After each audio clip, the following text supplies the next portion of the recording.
Boa tarde, galera. Hoje eu vou estar falando sobre a anatomia e a cinesiologia do complexo do ombro, tá?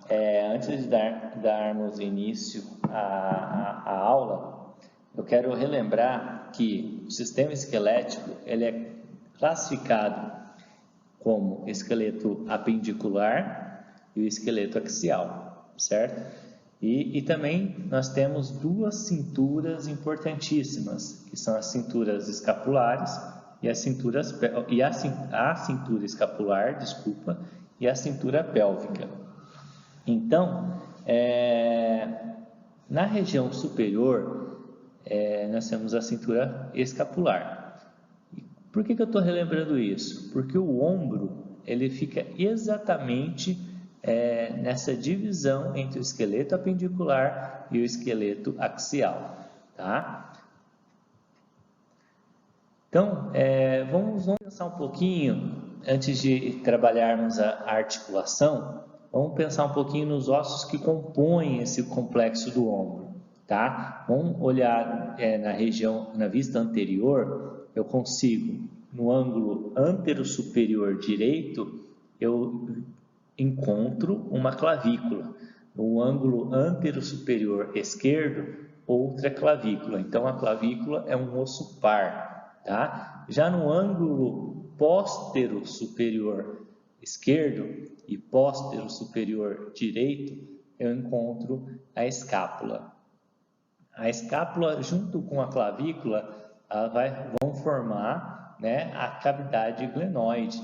Tá? Essa cavidade glenoide ela vai ser responsável por acoplar, né, a articulação, a cabeça do húmero.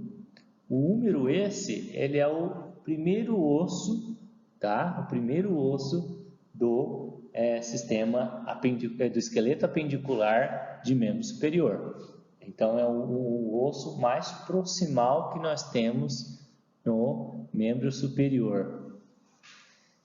Então vamos lá. Quando eu olho numa vista anterior, eu tenho a articulação glenohumeral, tá? A articulação glenohumeral ela é classificada como uma articulação sinovial do tipo esferoide, tá? Então essa classificação da articulação glenohumeral permite o quê? Permite que ela realiza movimentos mais amplos e para diversas direções, tá? Então mais para frente nós vamos falar os movimentos que o ombro realiza e vocês vão entender, tá?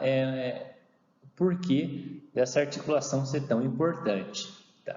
Assim como a glenohumeral, nós temos a articulação do quadril ou coxo femoral, né? Que também é uma articulação classificada como sinovial do tipo esferoide, tá? Mas por que ela é do tipo esferoide? Como você pode perceber, a cabeça do húmero ela é parecida com uma esfera, tá? Então por isso que ela recebe essa classificação. Então, como o próprio texto aqui fala, a função triaxial. Então ela realiza movimentos amplos porque realiza os movimentos nos três eixos, tá? E isso tem pontos positivos e tem pontos negativos. O que seriam esses pontos negativos? Ela é uma articulação não muito estável, então o risco ou a probabilidade de patologias nessa articulação é muito grande, por causa que a responsabilidade dela é maior. Então, na região anterior do tórax, na região antero-superior, na verdade, do tórax, eu tenho uma articulação que é a articulação externo-clavicular.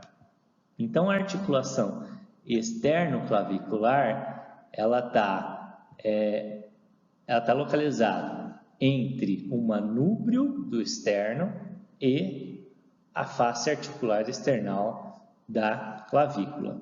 Então, o externo, que está bem no mediastino da caixa torácica, ele tem três porções, três regiões. A parte superior do externo é denominada de manúbrio do externo. Já a parte inferior do externo ela é denominada de processo xifoide do externo, tá? E entre elas nós temos o corpo do externo.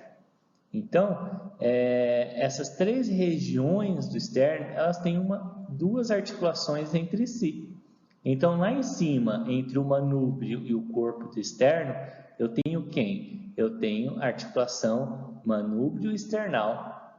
Já lá embaixo, na articulação entre o corpo do externo e o processo xifoide, eu tenho a articulação xifo-external, tá? Então, entre o manúbrio mais para a lateral, eu tenho a articulação externo-clavicular, tá? Então, entre o manúbrio, a face articular do manúbrio, mais a face articular da clavícula external, porção external, é onde eu vou formar a articulação externo-clavicular. E também nós temos, seguindo a clavícula em direção à lateral, em direção ao húmero, eu tenho a articulação acrômio-clavicular. Por que acrômio-clavicular? É onde a porção, a face articular da clavícula vai se articular com o processo do acrômio, ou o acidente, né, do acrômio, que faz parte da escápula, acrômio da escápula. Então, ela é responsável por estabilizar a escápula, a estabilizadora da escápula, tá? Também nós temos a articulação escápulo-torácica e a articulação subacromial, desculpa. Presta atenção nessa figura aqui, ó. Vocês percebam que nessa primeira figura eu tenho uma demonstração da articulação, tá?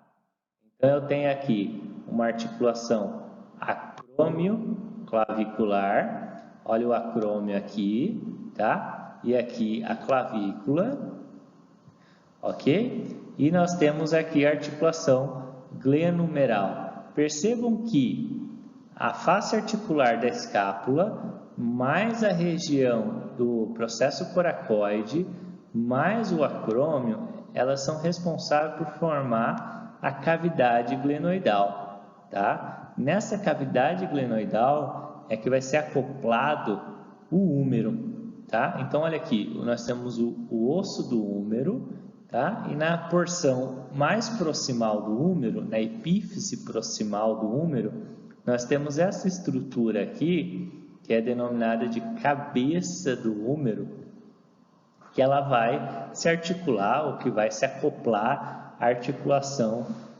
glenoide, a cavidade glenoide, formando a articulação glenohumeral, tá?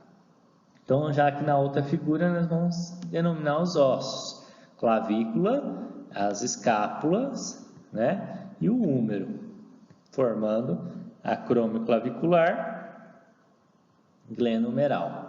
Olha os acidentes anatômicos importantes, acrômio e processo coracoide na escápula e mais a cabeça do húmero, tá? É quem formam a articulação glenohumeral, beleza? Vamos agora no próximo slide. Olha o que eu falei aqui anteriormente. Nós encontramos na região anterior do tórax o osso externo, tá? Então, mais ou menos nessa região eu vou ter a articulação manúbrio external e lá embaixo, no processo xifoide, eu vou ter a articulação xifo external, né? Xifo external, tá? E aqui em cima, na região do manúbrio, eu tenho a articulação externo-clavicular. Olha aqui o início da clavícula, tá? Com o osso do manúbrio do externo. Então, indo em direção à lateral, eu vou ter o percorrer do osso da clavícula, que ele vai terminar numa articulação lá com o acrômio da escápula. Então, essa articulação é a articulação acrômio-clavicular. E essa pecinha aqui, esse osso pequeno, também fazendo parte da escápula, é um acidente anatômico, chamado de processo coracoide. Tá? Então você percebe que tanto essa região da escápula, como o processo coracoide e o acrômio, juntos elas fazem uma cavidade, né? Que é a cavidade glenoide. E essa cavidade glenoide vai acoplar quem? A cabeça do húmero. Olha aqui a cabeça do húmero. Tá? Nós temos aqui a cabeça do húmero, que é um acidente anatômico na epífise proximal do osso do húmero. Ok? Então aqui, articulação externo-clavicular, o osso do externo, toda a estrutura do tórax, né? Então nós temos aqui as escápulas, as costelas, os ossos das costelas, e mais para frente nós vamos estar falando sobre elas. Então, lembrando que toda articulação ela tem os estabilizadores estáticos e os estabilizadores dinâmicos, certo?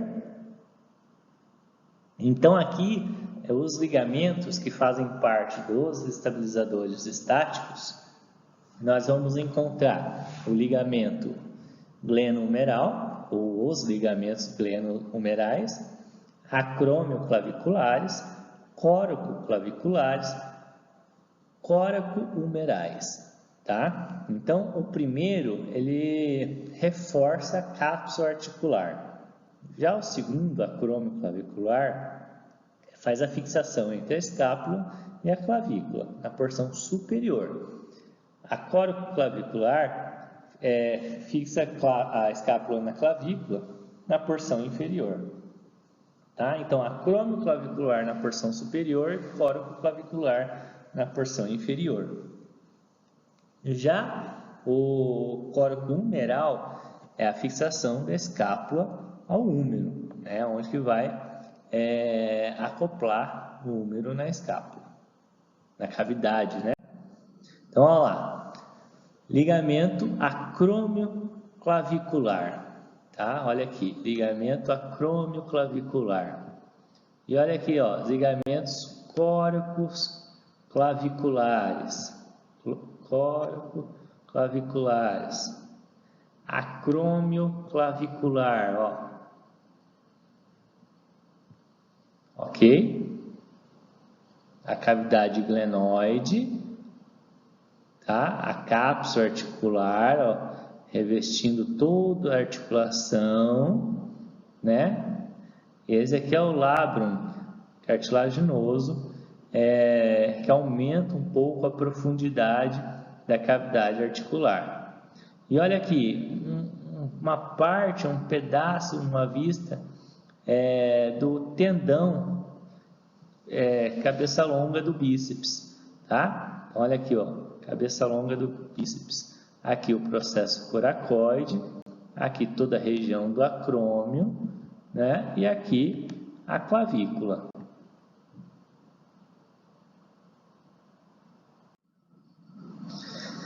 E agora nós vamos falar um pouquinho dos estabilizadores dinâmicos, que são os músculos, né? Todos os músculos que compõem aquela região. Eu vou estar gravando depois uma aula prática sobre o sistema muscular, sistema articular, tá? Então vamos lá, quais são os músculos da região? Nós temos o músculo supraespinhal, infraespinhal, subescapular, redondo menor e o músculo deltoide. O músculo deltoide, ele é um músculo que ele está mais superficial. Quando eu falo superficial, eu falo mais próximo da pele.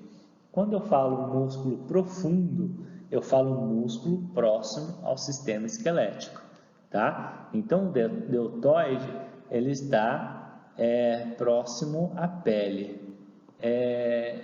Ele pode ser visto tanto numa região anterior, de perfil, como posterior.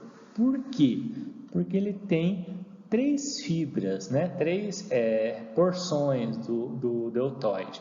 A fibra anterior, que auxilia no movimento de flexão.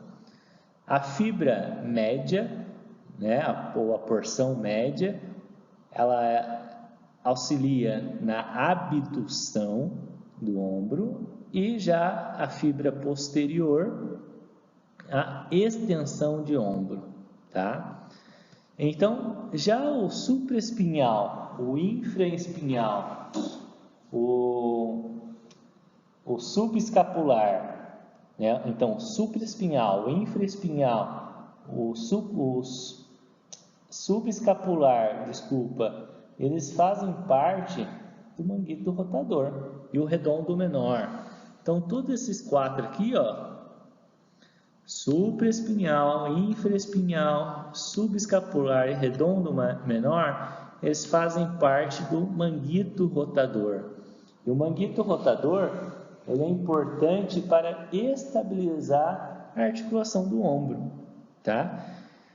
E devido à articulação permitir movimentos amplos, tem a partir de uma amplitude de movimento, eu começo a gerar um trauma nesse tendão do manguito rotador, né? Nesse encontro.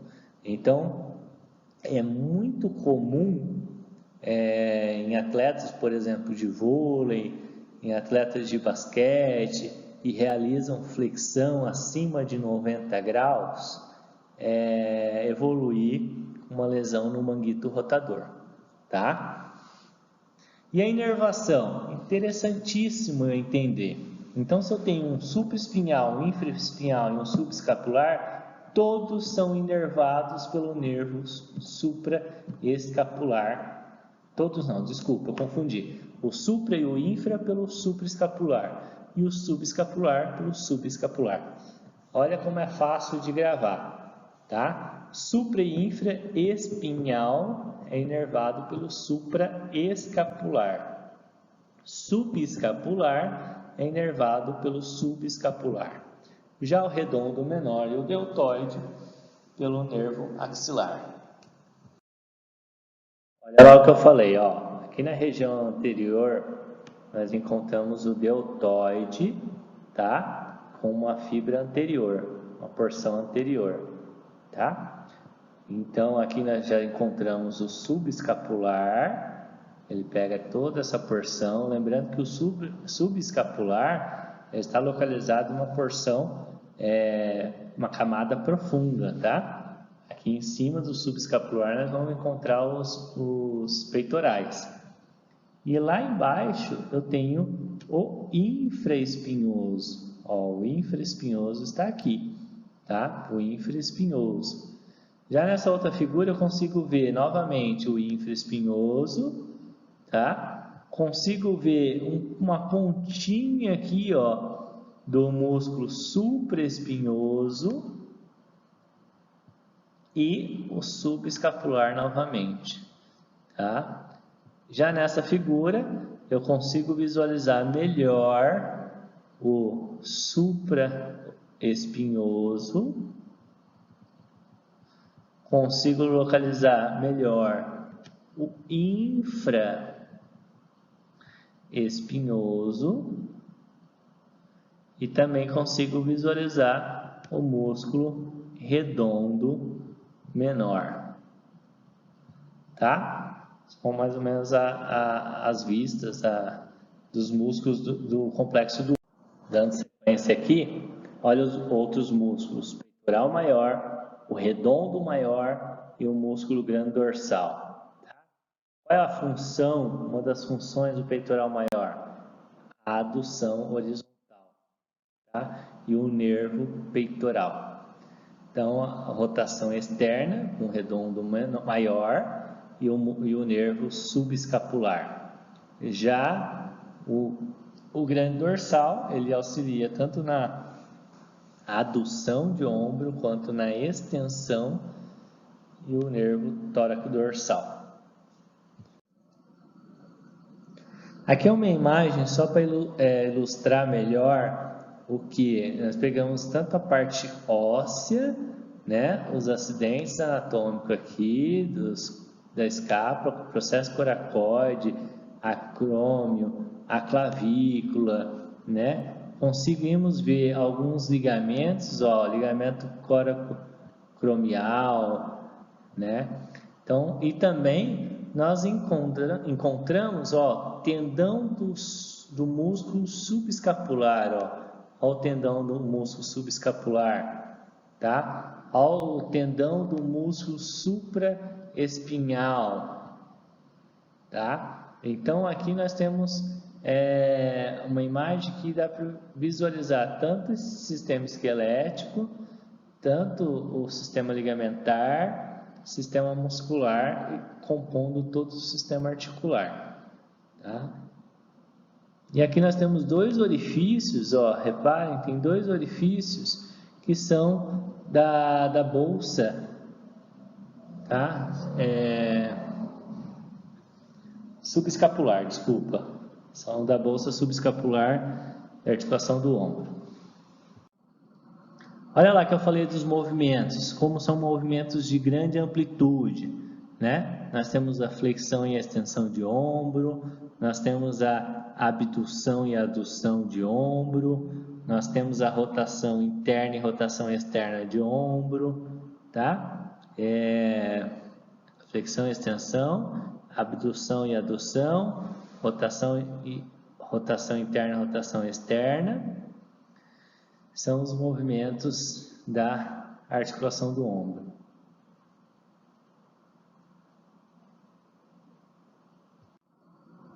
E aqui eu achei com o uso do aplicativo, né, uma imagem, vou tentar rodar aqui para vocês, sobre só preciso ver aqui como é que eu faço para colocar, para rodar. Espera só um pouquinho. Agora vai. Ó, vamos rodar. É uma demonstração do movimento do ombro, tá? E a musculatura que ele vai contraindo, tá? Obviamente que aqui você vê bastante o trabalho de agonistas e antagonistas, né? Quando a musculatura está em verde, ela está em processo de contração, ela é agonista. Já quando ela está em vermelho, ela fica no antagonista.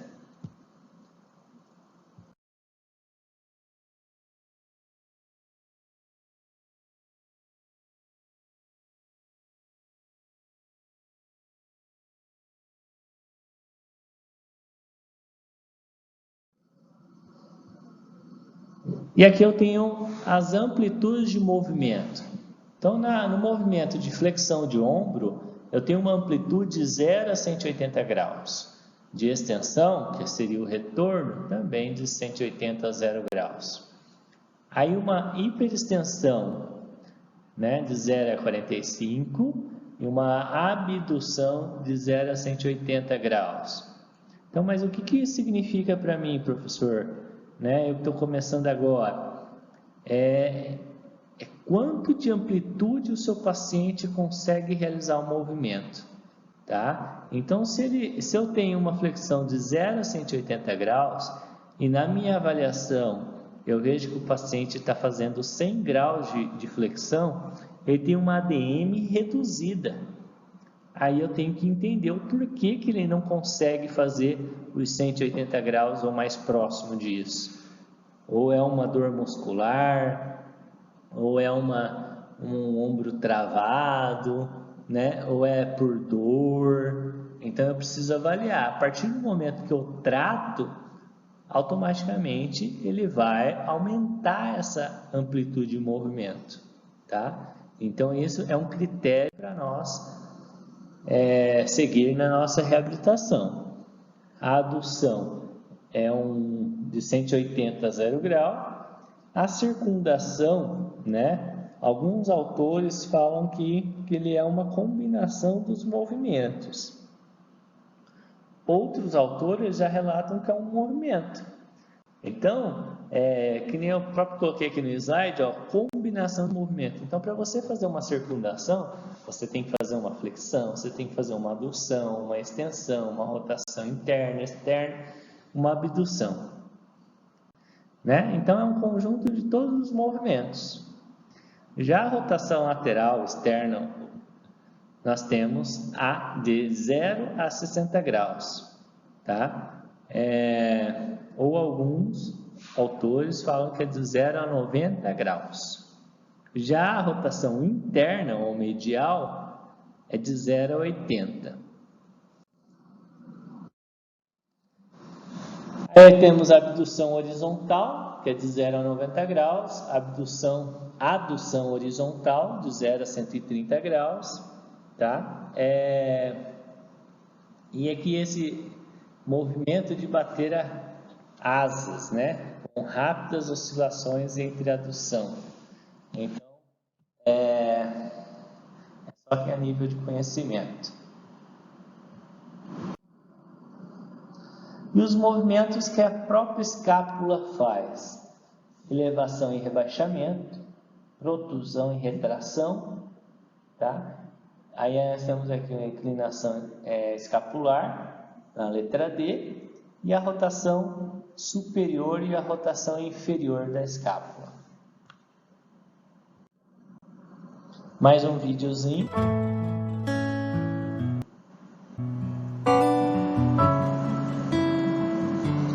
Olha a movimentação dessa musculatura.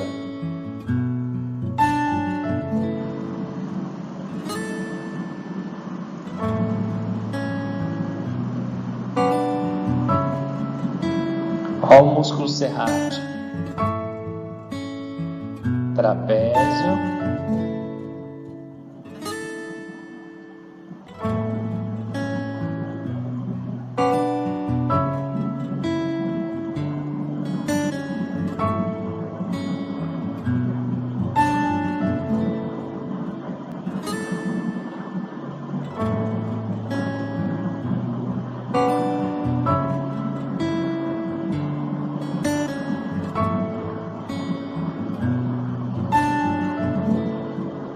Mostrando os movimentos da escápula, tá? Olha os movimentos da escápula e as musculaturas quando contraem, ela fica em verde.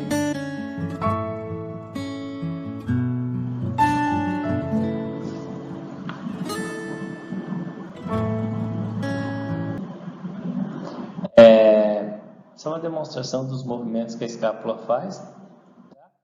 Depois eu vou trabalhar lá na prática toda a camada muscular, tentando visualizar melhor nas peças anatômicas ou até mesmo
E aqui algumas possíveis lesões que eu posso ter na região do ombro, né, para você entender melhor.